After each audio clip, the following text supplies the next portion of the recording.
جو قربانیاں صحابہ کی ہیں، جس طرح سے صحابہ نے نبی کریم صلی اللہ علیہ وسلم پر اپنی جان نچھاور کی ہے، تاریخ میں اس کی مثال نہیں ملتی.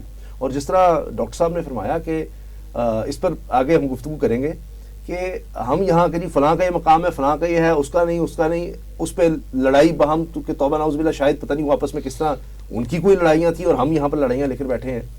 ان کو تو جس نے دیکھ لیا، صحابہ کو بھی جس نے دیکھا، اس کے لیے بھی ہے کہ جی دوزخ کی آگ نہیں چھوڑے گی. ان کا تو مقام یہ ہے، ہم یہاں ان کے پیچھے لڑائیاں کرتے پھر رہے ہیں. جی، اس حوالے سے عرض یہ ہے، پہلی بات تو یہ ہے نا کہ جس طرح کہ اللہ پاک نے قرآن عزیز میں فرمایا رضی اللہ عنہم ورضوا عنہ. اچھا، اصول یہ ہے کہ جب ہم لوگ اچھے اعمال کرتے ہیں تو اعمال کے بعد ہمیں اللہ کی طرف سے رضا کا پروانہ دیا جاتا ہے. اصول یہی ہے نا کہ آپ پہلے عبادت کریں گے، ریاضت کریں گے، کوئی عمل کریں گے، اس کے بعد پھر.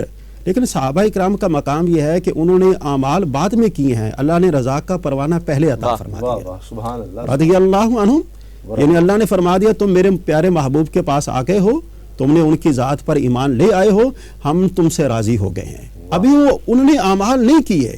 ذری سی بات ہے، ہمارے لیے تو یہ اصول ہے نا کہ جب ہم لوگ اعمال کریں گے، عبادت کریں گے، ریاضت کریں گے، ذکر اذکار کریں گے، اس کے بعد پھر رضا کا ملنا نہ ملنا یہ والا معاملہ ہے. لیکن صحابہ اکرام کے ساتھ ایسا نہیں ہے. اور صحابہ اکرام کی ایک اور صفت یہ ہے کہ یہ وہ مبارک ہستی ہیں کہ جن میں سے اکثر صحابہ اکرام ایسے ہیں، اکثر تقریباً 90% صحابہ اکرام ایسے ہیں کہ جنہوں نے زبان رسالت مآب سے اپنے جنتی ہونے کی بشارت کو پایا ہے. نبی کریم نے خود فرمایا ہے فلاں جنتی ہے، فلاں جنتی ہے، فلاں جنتی ہے. آپ دیکھ لیجئے جس طرح کے عشرہ مبشرہ صحابہ اکرام ہے، اسی طرح جو وہ صحابہ اکرام جو اصحاب صفہ والے، اصحاب بدر والے، اور اسی طرح جو صلح حدیبیہ کے موقع پر تھے، بیعت رضوان کے موقع پر تھے، 1450 صحابہ اکرام ہیں. اللہ پاک نے تمام کو جنتی ہونے کی بشارت اپنے پیارے حبیب کی زبان مبارک سے ان کو عطا فرمائی ہے. اچھا، اتنا بڑا مقام اور مرتبہ ہو جانے کے باوجود جو پہلے والے تھے نا، جس طرح کہ سیدنا موسیٰ علیہ السلام ہیں، جو ان کے نام لیوا تھے، کہ جب سیدنا موسیٰ علیہ السلام ان کے ساتھ بات کیا کرتے تھے تو وہ کہا کرتے تھے بھئی آپ جائیں اور آپ کا رب جا کر ان سے جا کر مقابلہ کریں، ہم تو یہاں پر بیٹھے ہیں. لیکن جب حضور کے مشکل وقت آیا، لڑائی کا وقت آیا تو کہا جی آپ جائیں، آپ کا رب جائے، ہم یہاں پر بیٹھے ہیں جی، ہم تو آپ کے ساتھ جانے کو تیار نہیں ہیں. لیکن صحابہ کرام کی عظمت کا یہ عالم ہے کہ وہ کہتے ہیں کہ یا رسول اللہ آپ حکم فرمائیں، ہم آپ کے لیے سمندر میں تیرنے کو تیار ہیں. آپ حکم فرمائیں، ہم آپ کے لیے آگ میں چھلانگ لگانے کو تیار ہیں. آپ حکم فرمائیں، ہم آپ کے لیے اپنی جانوں کو، اپنے مالوں کو، اپنی اولاد کو، غرض اپنا سب کا سب کچھ قربان کرنے کے تیار ہیں. دیکھیں، ہجرت جب ہوئی ہے تو اس وقت اللہ پاک کی طرف سے یہ حکم تھا کہ سارے کے سارے مدینہ منورہ ہجرت کریں. بعض ایسے صحابہ کرام تھے کہ جو چلنے پھرنے کی سکت نہیں رکھتے تھے، معذور ہو چکے تھے، لیکن انہوں نے، یا بعض ایسے بزرگ ہستیاں تھیں کہ وہ نہیں چل کر جا سکتی تھی، تو انہوں نے اپنے بیٹوں سے کہا ہمیں چارپائیوں پر اٹھا کر مدینہ منورہ لے کر جایا جائے. کیوں؟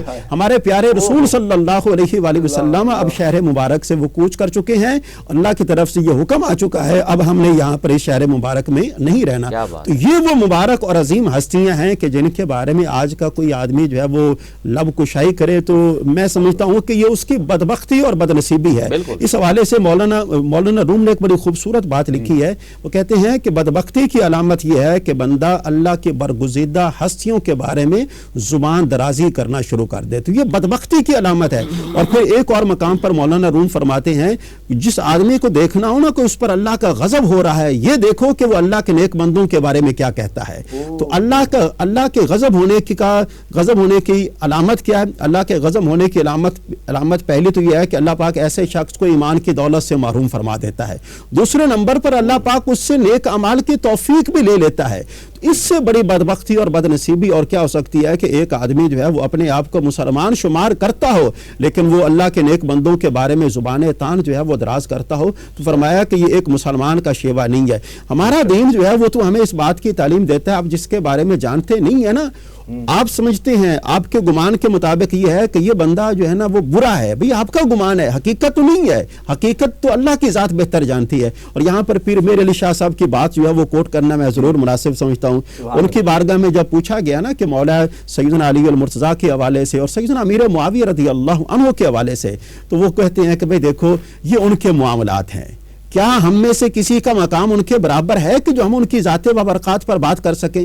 یہ ان کے معاملات ہیں اور وہ اپنے معاملات کو بہتر جانتے ہیں. جب ہمارے کریم آقا نے فرما دیا کہ وہ رحماء بینہم، قرآن عزیز کی آیہ مبارکہ ہے، اللہ فرماتا ہے کہ وہ آپس میں بڑے مہربان ہیں، ایک دوسرے کے ساتھ بڑی محبت رکھنے والے ہیں. تو رب کے فرمان کے بعد کیا اس کے اوپر کوئی بات کرنے والی کوئی بات رہ جاتی ہے؟ فرمایا نہیں، کہ جب میرے رب نے فرما دیا، میرے رسول نے فرما دیا ہے، تو میرا رب کے فرمان پر بھی ایمان ہے اور میرے رب کے رسول کے فرمان پر بھی ایمان ہے. سبحان اللہ، سبحان اللہ.